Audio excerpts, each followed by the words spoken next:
Bismillahirrahmanirrahim. I am Syed Naqi Kazmi, Department of Political Science, JPGC Mansera. Today's my topic is failure of the parliamentary democracy in Pakistan. So let's start. Before the abrogation of 1956 constitution, country was facing political instability. And the major reason for political crisis was the continuous changing of the prime ministers. From September 1956 to October 1958, in these 2 years, 4 prime ministers were changed. Swift political change in the country led to the demand for a new constitution, and consequently, on 7th of October 1958, martial law was imposed in the country and the constitution of 1956 was abrogated. Let's start and discuss the causes for the failure of the parliamentary democracy. The first is the lack of leadership. The major reason for the failure of the parliamentary democracy was lack of the political leadership. After the death and demise of the Qaid-e-Azam and Liaquat Ali Khan, there was no sincere leader of international stature emerged on the political scenario of Pakistan. So it was a main cause of the failure of the parliamentary democracy in Pakistan. The other cause was weak political parties. During those days, there was no organized and disciplined political parties. All parties were very weak and were facing many sanctions.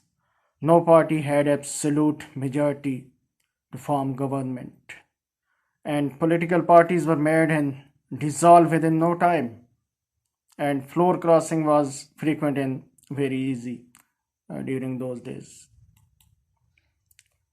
Ineffective role of political parties, because the role of political parties has an impact, positive impact on the success of democratic system, and success of democratic system depends upon the mechanism of political party politics, and political parties represent and organize the public opinion.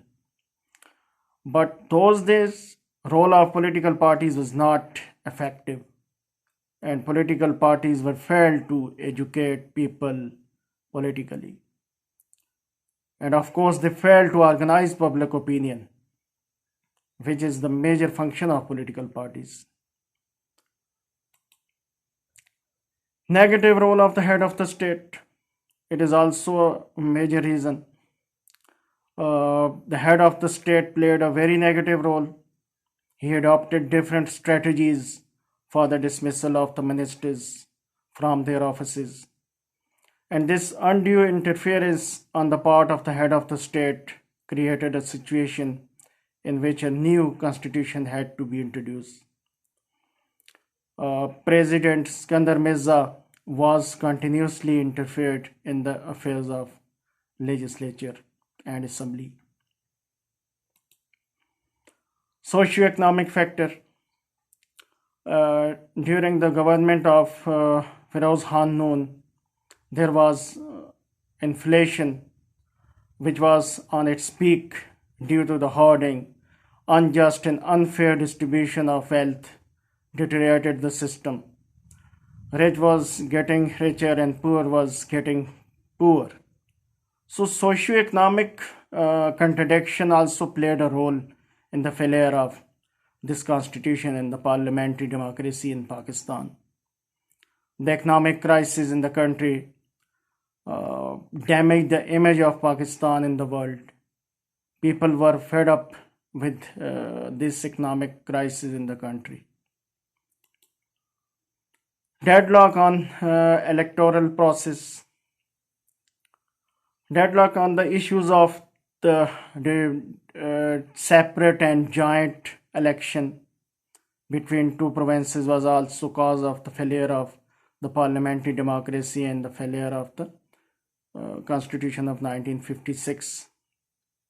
Framers of the Constitution of 1956 failed to resolve this issue. And another cause for the failure of the 1956 Constitution was the electoral issue. And there was a deadlock on the determination of the electoral system in the country, that what type of the electoral system should be adopted in the country. There was no consensus.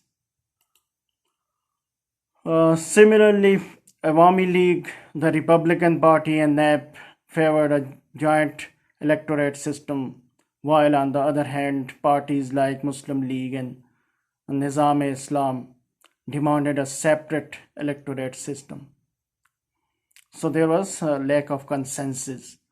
And there was also a demand that in East Pakistan there should be a joint electorate system, and in West Pakistan there should be a separate electorate system.